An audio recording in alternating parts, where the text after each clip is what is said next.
Shalom, Bapak Ibu Saudara-saudaraku yang dikasihi Tuhan Yesus Kristus. Saya hendak menyapa kita semua dimanapun berada. Apa kabarnya? Saya berharap kita semua dalam keadaan sehat, tetaplah semangat dan penuh sukacita di dalam menjalani kehidupan kita ini bersama dengan Tuhan.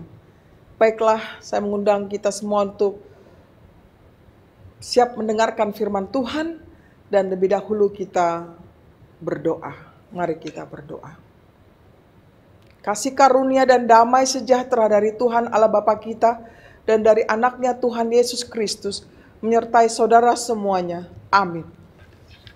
Bapak Ibu saudara-saudaraku, nats renungan kita pada hari ini Senin tanggal 29 April 2024 dari kitab 1 Raja-Raja 20 ayat 11. Demikian bunyinya.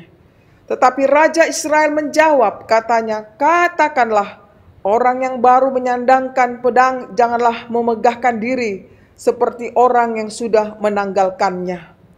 Tetapi Raja Israel menjawab, katanya, katakanlah, orang yang baru menyandangkan pedang janganlah memegahkan diri seperti orang yang sudah menanggalkannya.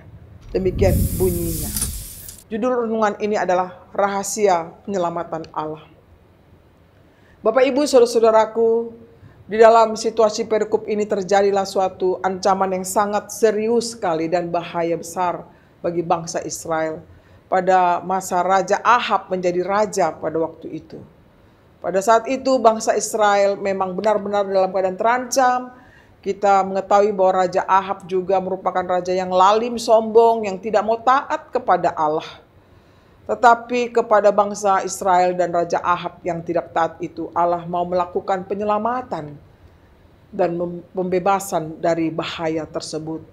Allah melakukan karya penyelamatan bukan karena kebaikan bangsa Israel di hadapannya, tetapi justru karena Allah mau menunjukkan kepada bangsanya bahwa Dia lebih berkuasa dari kuasa apapun di dunia ini. Dia mau menaklukkan, Dia mampu mengalahkan kekuatan Raja Ben-Hadad yang mereka takuti itu, saudaraku.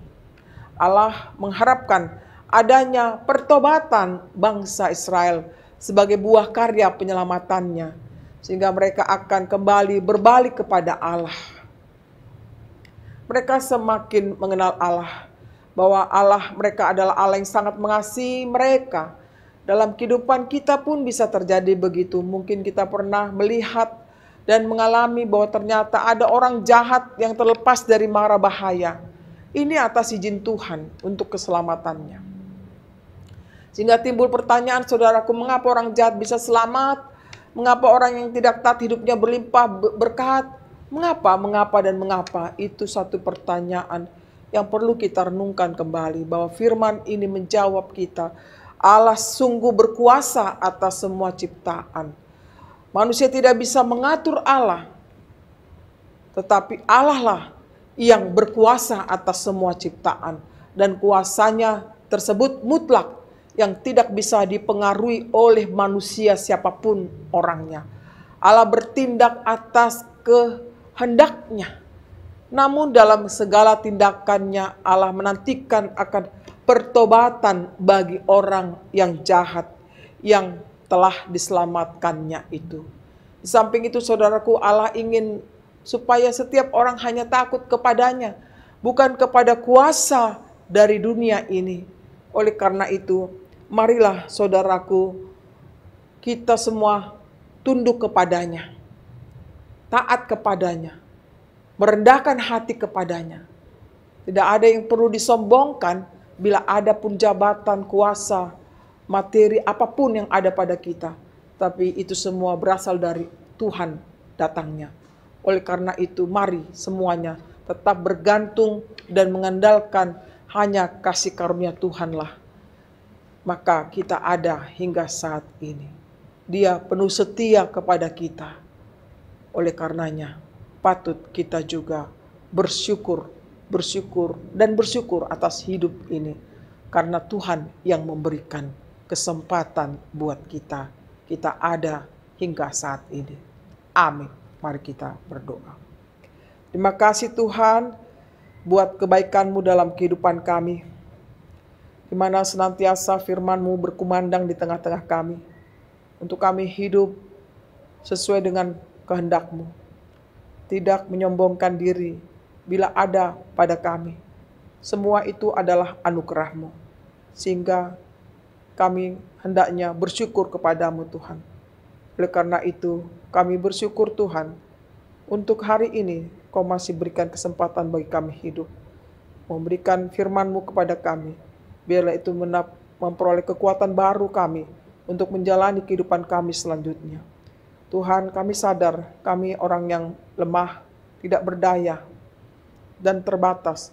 Oleh karena itu, biarlah Roh-Mu yang kudus senantiasa tinggal di dalam hati kami, memerintah kami untuk apa yang akan kami lakukan, biarlah sesuai dengan kehendak-Mu. Kami berdoa Tuhan, untuk semua aktivitas kami sepanjang hari ini. Berkenanlah Engkau memberkatinya, memberi kami kekuatan dan kesehatan, dan rezeki pada kami semuanya.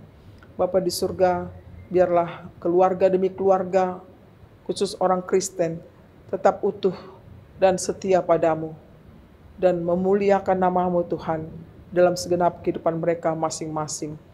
Jauhkan daripada perpecahan, tetapi biarlah keutuhan daripadamu tercipta di tengah-tengah setiap keluarga orang Kristen. Kami berdoa hanya dalam Yesus Kristus Tuhan dan Juru Selamat kami yang hidup.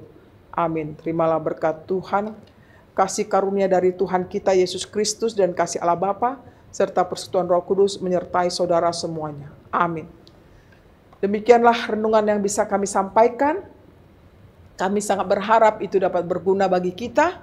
Selamat berkarya, Tuhan memberkati kita. Shalom.